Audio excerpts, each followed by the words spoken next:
his sort of outlook is gay, staying in Lord Alley's apartment, being gay, being there for a month and a half, quite gay, probably gay, must be gay.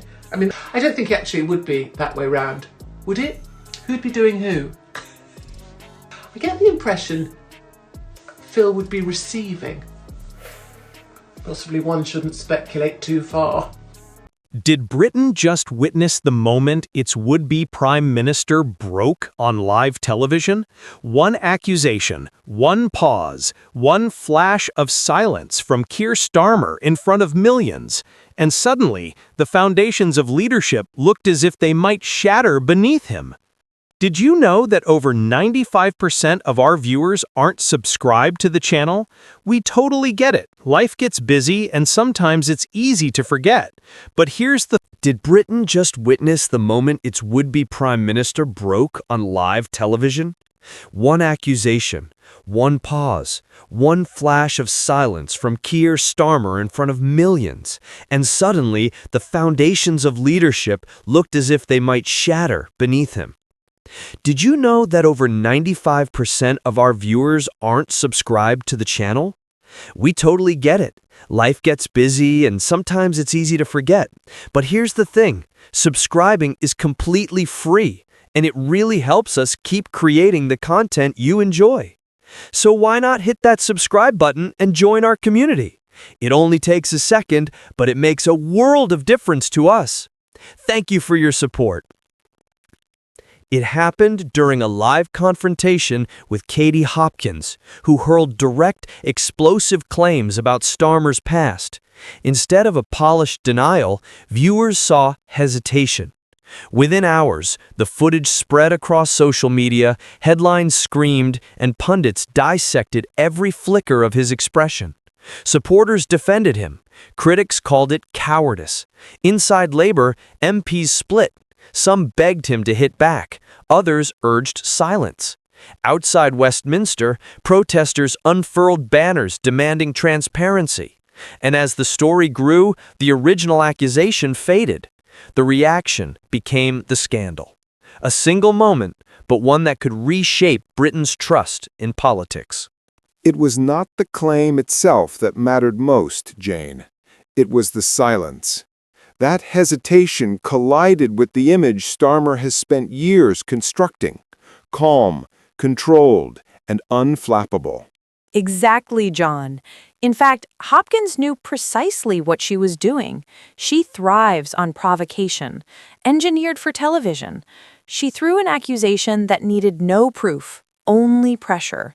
By saying nothing, Starmer looked cornered, not dignified.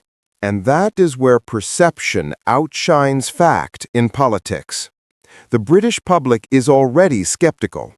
Inflation bites, borders dominate debate, and mistrust of politicians simmers in every pub and cafe. In that climate, even a rumor turns into a symbol. Silence feels like confirmation. Which is why the footage replayed relentlessly.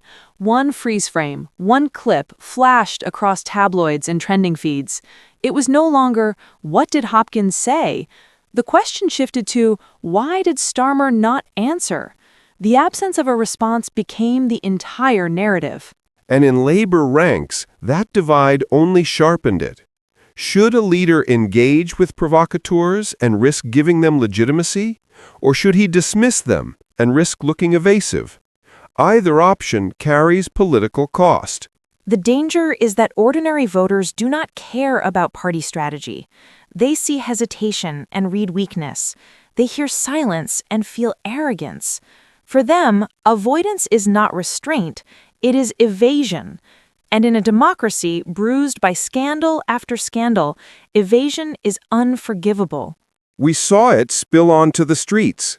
The protests may not have been massive, but they were loud, not demanding gossip about Starmer's private life, but demanding honesty.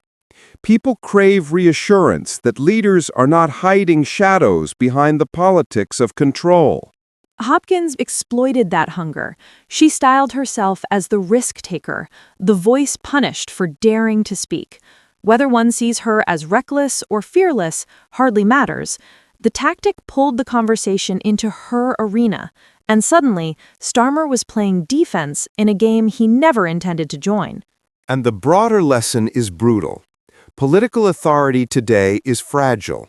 It does not collapse under scandal alone, but under the perception of concealment.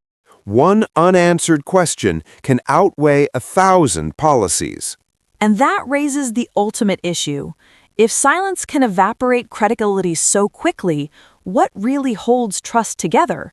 Is it party manifestos, parliamentary debates, or is it something far less tangible, the instinct that a leader will not flinch under fire? And Starmer flinched, which is why this episode is more than theater. It is about the fragility of Britain's political system when credibility collapses with a pause. And that is why everyone watching tonight needs to think carefully.